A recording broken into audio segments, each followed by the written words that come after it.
Good evening. I'd like to welcome to Albany City Council special session, Wednesday, June 19th, or June 18th, 2025 at 6 p.m. I now call the meeting to order, and would you please all join me in the Pledge of Allegiance? I pledge allegiance to the flag of the United States of America, for which it stands, one nation, under God, indivisible, with liberty and justice for all.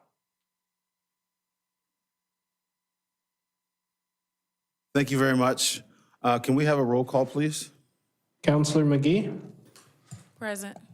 Counselor Newton, Present. Counselor Van Drimmelen, Present. Counselor McLeod, Present. Counselor Smith, Here. Counselor Thompson, Mayor Johnson. Here. Thank you very much, Eric. Next on tonight's agenda is public comment. Public comment is a time for Albany residents to speak and for the councilors to listen. The council won't discuss topics or make decisions during public comment, but will take the comments and requests under advisement. Speakers are limited to 3 minutes and must follow the council's rules and observe the standards of decorum. If you're unable to do so, they will be asked to step down and take a seat in the audience for the rest of the meeting. When you get to the microphone, please give your name and state whether or not you live in the city of Albany. Would anybody in chambers like to speak to the council this evening? Thank you. Action items.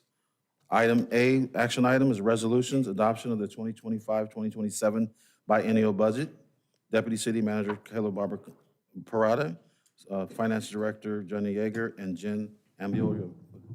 Is Ambule? Thank you. I want to make sure I say it right.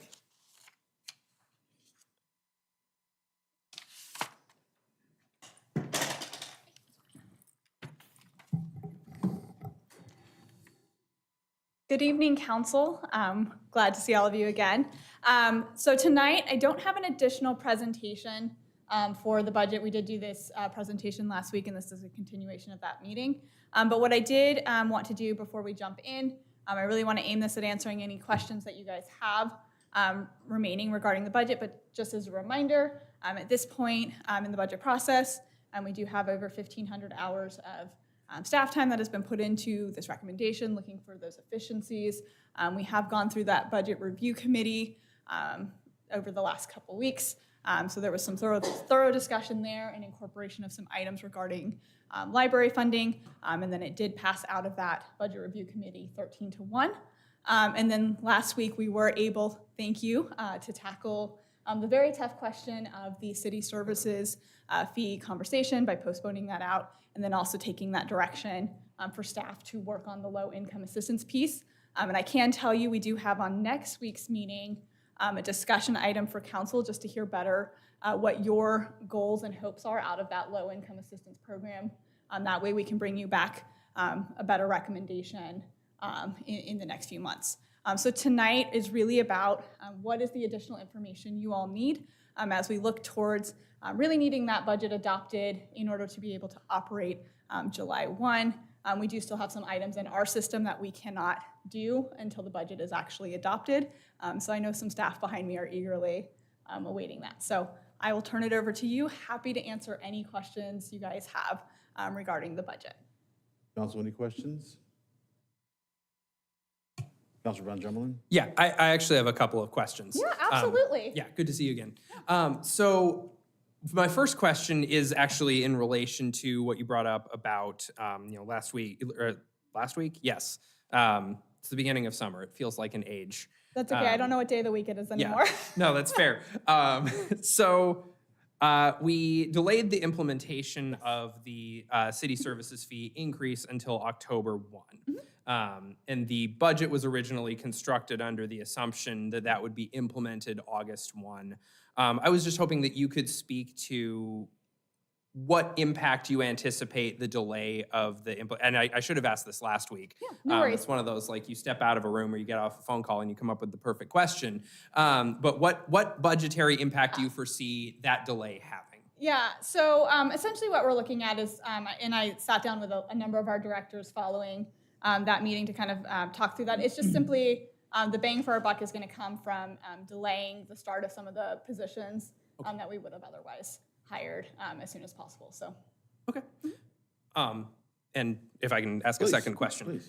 So this is very similar to the question that I asked last week. Okay. But one of the things that I continue to hear from constituents and that I see on social media, there was a post on the What's Up Albany group this week about fixed charges on utility bills. And since the city services fee upon which the budget is based is part of the utility bill, that gets wrapped up into this whole conversation. And I had asked last week, I had asked last week what of the strategic investments that we continue to talk about in the budget would make it possible to keep that city services fee not flat because it's now going to be indexed for inflation, but to not ask for a larger increase from council.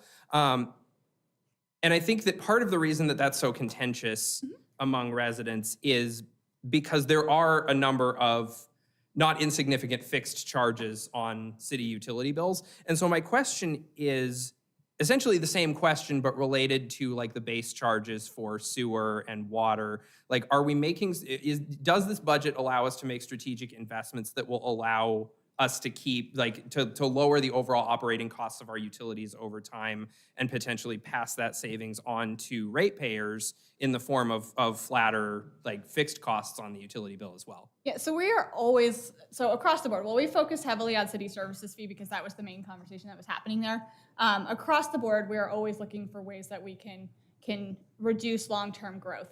And even some of these areas where we've talked about specifically in relation to the city services fee, those have trickle effects into the utilities as well. So as we started to talk through, we talked through last week some of the different pieces that are being done through automations and being able to reduce that need to add people long-term. All of that plays in on the utility side as well, right? Those, if we have services that are happening in finance, we have services that are happening in HR. Those are also the finance and HR departments or the IT department for our utilities program. So anywhere that we can do things like the automations, that's not going to just filter into the city services fee. That is going to filter into those utility fees as well. Okay, excellent. I suspected that that was the case, but wanted to make sure that I asked the question for the nothing in the benefit budget of lives in everybody watching. isolation. And so impacts in one place are going to have impacts across the board. Excellent, thank you. Any other councilors have anything? Oh, Well, I don't have a question. I don't know if we're preparing prior to a vote. I'll just reprise, what I said earlier. This is not a black and white issue for me. I understand the difficulties. I understand the pressure of the 3% cap on tax, the tax we can levy due to Measure 5 and 50. I understand that. That puts pressure every year, and it has put pressure every year for decades now. But specifically to this budget and the previous budget that led into this, I just want to say again, I see staff increases in the administrative side, and I see reduction in parks, and stuff that the community, I think, community enjoys side of things. And that's the crux of my issue. Also, the process, yes, we did spend a lot of time in budget review, but, and I said before, I would have rather heard from the city manager. The city manager is the one employee we have oversight of. And I think it's a little bit of shuffling his role on you, have you take the hot seat. But during the budget review process, we went to a vote on the highest allowable, the 1482. And I wanted to hear more about the option of a $13 city service fee, which was told verbally. That's the other thing. It was not in the, it's not in the packet. It was not delineated out the difference. Two things, the various options on a city service fee, and my question last time, what would happen, say, if we didn't increase it at all? I think a discussion of what would happen might change the tenor of our conversation. Even if, I don't expect you to say this particular position here is going to go away. I wouldn't expect you to get that much detail, but just a general sense of what it would look like. And I think the community, more importantly, I think the community's conversation would be different. It's easy to talk about the increases absent what we'd have to do. But you know, I've said it before, and so that's just a reprise of my my issues with this budget. Yeah, and finally, it's not separate from everything we do. I'd be remiss if I didn't point out that only a meeting after we passed, or we talked about the budget and delayed it, but increased the city service fee. We approved an annexation that is going to mean more people. It's going to put more pressure. Growth does not pay for itself.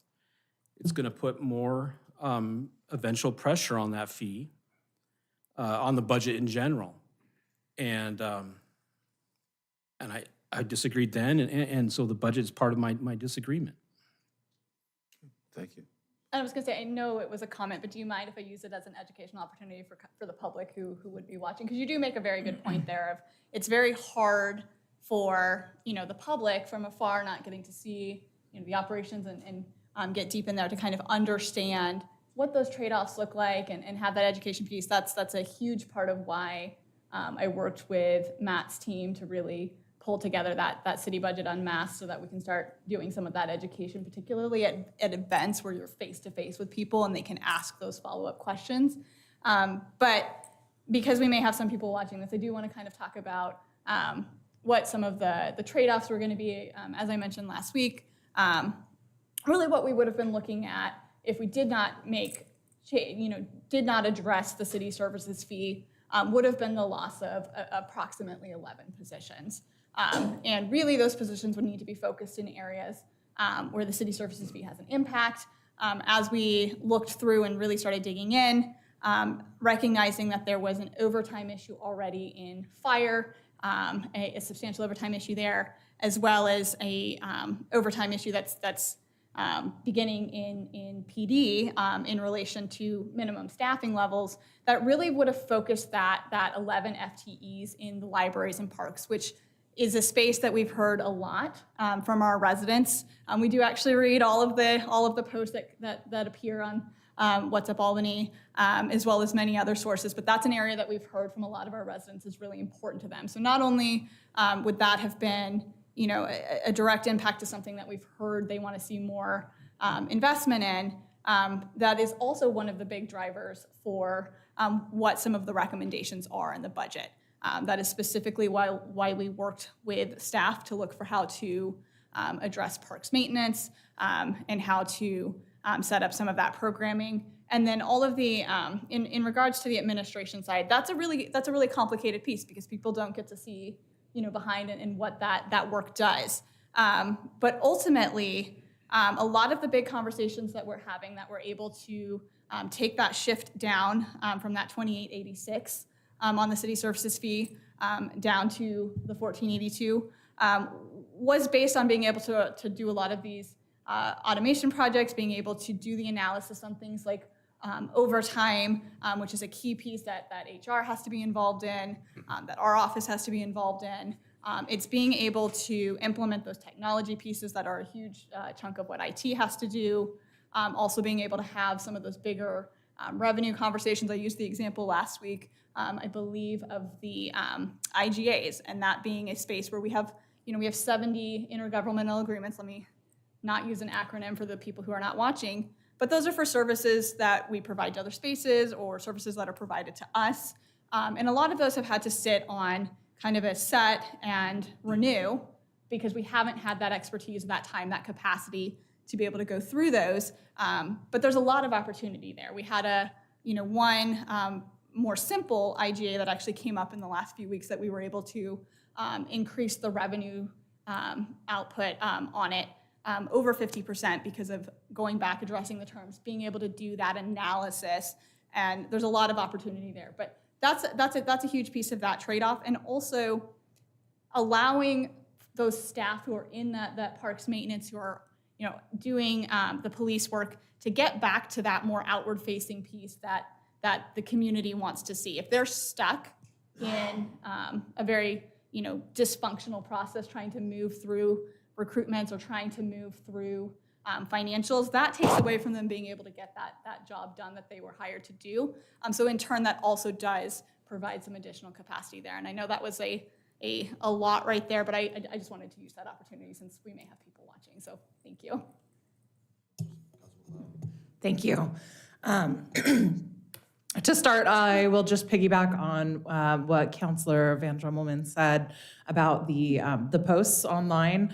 I also saw the post on What's Up Albany, and I also saw that it was shared to our community group for the Spring Meadow Brookfield community, and I did have a interaction with a gentleman named Joey Jr. Shabato, excuse me, online, where I answered some of his questions in the comments there. And also I suspect that, not unrelated, I a few hours later received a anonymous email from someone purporting to be Baby Bunny 1999. I'm thinking that was perhaps the same person asking some similar questions, and I was able to forward that email to the city manager's office, and we were able to answer a lot of those questions. So I wanted to thank you for the time that you took to answer those questions that came in online, and I'm really thankful that we had this extra time between meetings to be able to do that before trying to get this passed again. I think that anytime we have more input from the public, from our residents, the more input we get, the more questions we can answer, the more interaction that we have with the community, the better it's going to be. So thank you for that. Also, you mentioned to Baby Bunny 1999 that they're welcome to request to have coffee and talk it over, and the same goes for me.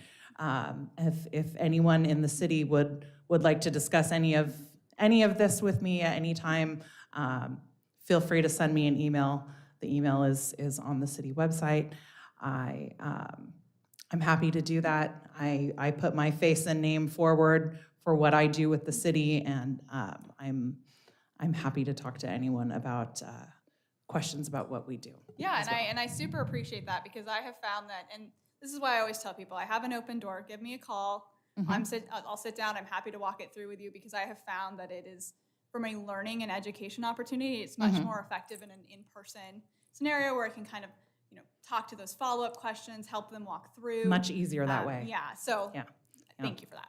You're welcome. Also, I'd like to mention I appreciate Councilor Thompson's comments on the difference between having more admin staff and fewer park staff. I also struggle with that.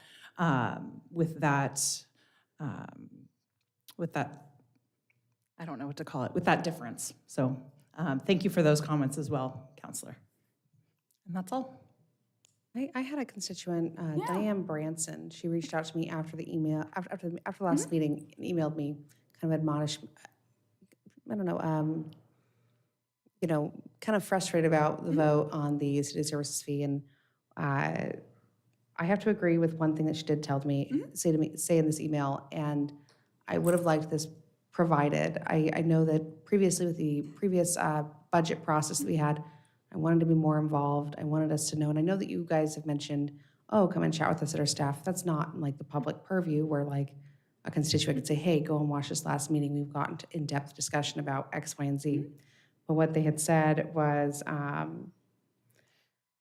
in reading the recap of the meeting, in the response to Mike's question, which it took me a second to realize who Mike was, about what would have to be cut from the budget if the increase did not occur, I find it difficult to believe that, according to Barbara Perota, estimated 11 positions throughout the city would need to be cut. That seems extreme. And so I think that instead of just telling us that, actually showing and actually having that in the paperwork. So I also agree, so I was virtual when we were doing the budget commission meeting. I didn't know if there was any paperwork that was handed out because I was remote, because my son was sick.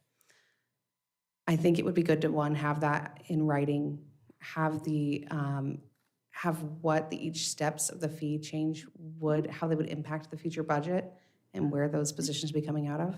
Because it's much easier to, when we have that in documentation, to be more transparent with constituents and have them understand things at that level. Yeah, and that's some great feedback there, because we're actually, our communications team and I are actually working through the updates to the city services portion of the website that would go out alongside that. So that is some great feedback to incorporate into that page, especially because we incorporate information in there about kind of what trade-offs would be, what that looks like. So yeah, there wasn't anything handed out last week. That was a question that came from the dais specifically. But yeah, I mean, we can absolutely incorporate that. And also that's something that we can pull into a lot of that public outreach that we're doing and going to events. Also, I was just wondering, so I know that the next application period, I believe, it's on the website, this is like in October for the low-income service fee? It's actually open right now. It's open right now? Okay. Can you forward us over like what we're sending out to people so we can also send it out? in Yeah, our we circles? can forward you the link. Yeah, I went on there and double checked today to make sure. Yep, it did in fact open. But yeah, It opened today?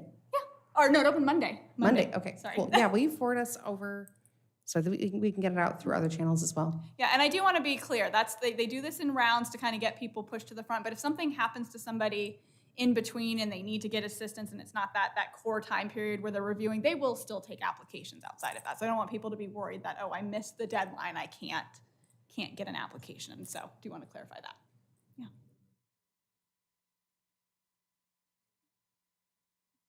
Yeah. Thank you. I wanted to address the comment about the city manager putting Kayla on the hot seat. To be fair, I asked him to put me on the hot seat. So. Well,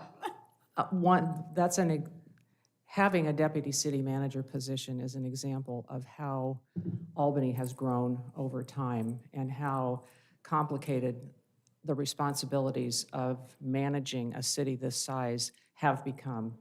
Kayla was hired in part because of her specific skill set and experience in budgeting and process improvement, and it shows to me that that the city manager made a good choice in hiring someone with complementary skills and enthusiasm for a position like that. Finished. So I want to say thank you very much, and I appreciate the discussion from council. This is your first full budget, my first full budget, and I had a whole bunch of questions myself, so I totally understand. But the questions are great, and it educates all of us as well, how you're thinking and your concerns. And constituents do reach out on a regular basis to me. They know where my office is. They just drop by. But I encourage my constituents our constituents to come and talk to me in my office, because I have all of my stuff right there. I can bring up the computer and a laptop and everything. But I want to thank staff for those hours, countless hours you put into this budget. I know it's a change from what we've done in the past, and I know it's going to get better going forward. So I'm looking forward to those changes. And as you implement the automation, just give us an update on what it improved and things like that. But I do want to ask Matt Harrington, when we did the first budget, the first city services fee, he had a handout. I call it Soft Tools. He created it kind of showed where things went and kind of detailed it out. I would either email that out to people that were concerned about it. I posted it on social media, and I carried some in my briefcase to hand out when I went to communities like Brookdale or one of those, Avamere, one of those, and I would give the executive director a stack of them. And so those soft tools help us help them. So something like that, if they can just take the same one and update it and send it out to us in a PDF format, that would be great. Yeah, and now that we know now that we have confirmation on the direction and level that you guys wanted to go to, that's something that we should be able to produce. So, yeah. Well, council? I move to adopt the 2025-2027 biennium budget as presented. Second. I have a motion and a second. All those in favor say aye. Aye. Aye. Those opposed say no. No. Thank you. Your motion is passed.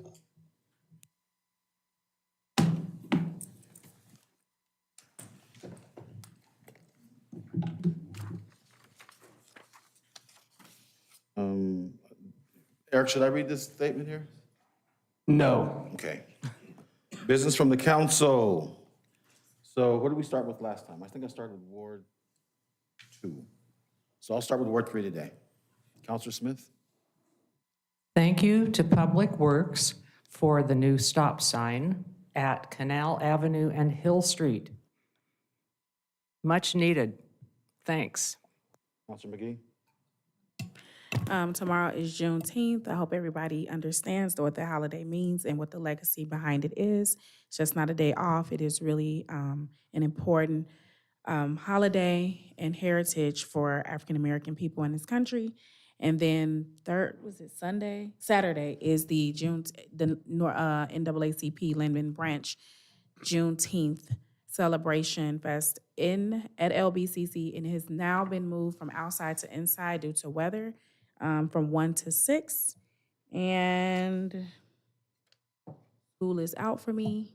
And thank you for, yeah, it's out for a minute. Thank you for the condolences regarding last week I had to put down my 15-year-old Shih Tzu Cupcake. So thank you everybody who reached out. I appreciate that. Happened a week today, so I'm doing the best I can to be here and be attentive. And I didn't have any questions because I think we did a really good job doing a budget review. And then I reviewed the meeting last week, so I was ready to go coming in. Thanks. Thank you. Counselor Thompson? I have nothing. Thank you. Counselor Newton? So Newton? Newton, yes. Thank you. I did update my last name just to Newton, just to keep my my husband and family, keep that private, have my public, it's my legal last name. My legal last name is just Newton because, I hate the DMV. I don't want to go and update any documents. Like, save me from additional paperwork, please. And, taking a queue number, not my cup of tea. But so just Newton now, just going to keep that. But thrilled with the evolution. Again, I feel like I'm always giving a shout out to Stacey Belcastro and her team. But, my son walks to preschool. Counselor Van Gerbel and his children go to the same preschool as my son.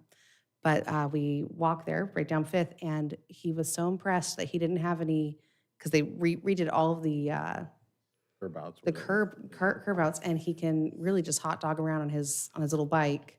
And he was so thrilled, was like, I swear, like Hanukkah every single day, because we got to see all these big trucks and construction workers every single day. And I'm just saying, for a 4-year-old little boy, he was very excited to get to school every single day. So really thrilled with those carve-outs. They look great. Also, shout out to the library. My daughter their summer programming is amazing. If you guys have not checked online what they're doing with, like, literally, I don't know, like a prayer, a shoestring, and like maybe some like extra office supplies. I don't know. Put on a magic show today. My daughter now is planning like on her own magic show. So stay tuned. We'll see how that goes. I'll return a report. But thank you for the great summer programming, because, it's definitely needed. That's all. Counselor Van Dremelen? No new business for me this week. Thank you. And the lady of the hour, Thank you. Counselor McLeod. Thank you. I would also like to give a shout out to the library. I'm on, I think it's day 13 of the summer reading program for myself and my daughter. We are also really enjoying that the Albany Public Library has puppets to check out from the children's department. My daughter picked a puppet, and we had a great time making up a story about Andy, the armadillo, coming from Texas and having lots of fun on the journey over here. And then Andy is soon going to be off on her next adventure with the next kid that checks her out. So my daughter determined that Andy was a girl, by the way, but doesn't matter. So we are we are excited to check out another puppet soon. That's in addition to the books that we're reading for the summer reading program. We're looking forward to getting our first prize at day 15. So that's going to be a whole lot of fun. Thank you for that. Buried the lead also. I got married today. So yeah, thank you. Thank you. Shout out to my new husband. You're amazing. Love you. That's about it. Well, thank you very much. Congratulations again. Thank you. Oh, and thank you to our officiant who is also sitting in this room, Steph Newton. Yes, thank you, thank you. So that's something to celebrate. New marriage, library's going well, so I do congratulate you. Because this year is my 40th anniversary, and so we're pretty excited about that coming up. So you're on year 1, we're on year 40, and just keep it moving. And not changing my name, by the way. Just wanted to put that out there. Yeah, it's still McLeod. Okay, perfect. So for me, I have a couple things. The Albany Visitors Association Passport Program starts this Saturday at 11 o'clock at the Historic Carousel. So you've got kiddos, the people that want to participate in that program, please come down. Again, Juneteenth is coming on the 21st. We'll be celebrating June 10th. And also Kids Fest will be going on at Bryant Park. So I put all these on my calendar. And something that really was fun for me, impactful for me, is I go by the tokens for the carousel, and I took a friend of mine on a tour of the park, Monteith Park last Friday. And this young lady walks up to me and she goes, "Can I hug you?" Because she was wet, because she was playing in the water. So she hugged me. But these children and adults were having so much fun at Monteith Park that it just walk down there and just watch. It just picnics and people out there cooking and just enjoying the park. And so Director Ledane, the park was beautiful and has been. So thank you very much for your work and your team. And with that, I'll turn it over to the city manager. Thank you, Mr. Mayor, and congratulations, Councilor McLeod. I wanted to take an opportunity to address the budget. First of all, thank you for adopting the budget this evening. But any organization, you want to provide services as much and as good, as well as you can. But any business owner knows that you can't neglect the inner workings of the organization. If Oregon Freeze Dried could do nothing but provide freeze-dried foods, it'd be great, but they still have to worry about paying their taxes, paying their people, about the information flow within the organization, about recruiting people, about training people, and so forth. The school district has a whole educational services district to provide a lot of support. And of course, that's not something that people see, what goes on inside. The health of the organization is directly dependent upon what goes on inside. In previous budgets, I personally have tried to recognize that and provide as much. We have tried to provide as much in terms of service to the public. Everybody would like to see more police officers, more firefighters, more parks people, more librarians. But we have to make sure that all the accounting is taken care of, all of the training is taken care of, all of the information is flowing properly. So those previous budgets, I will say that I may have gotten a little bit of that balance wrong, or we may have, and neglected to some extent our central services. And that's something that could be potentially dangerous. So I would just put that out there to folks that what you can't see, what goes on behind the curtain inside the organization is every bit as important to the health of that organization, and hence the need to invest also in our internal services. So once again, thank you for adopting the budget, and we look forward to the next biennium. Thanks, Mr. Mayor. Thank you. And with that, I would like to share with you that our next meeting, the standard meeting, is on June 25th at 2025 at 6 p.m. And then Monday, July 7th, a work session at 4 p.m. And with that, I will adjourn the meeting.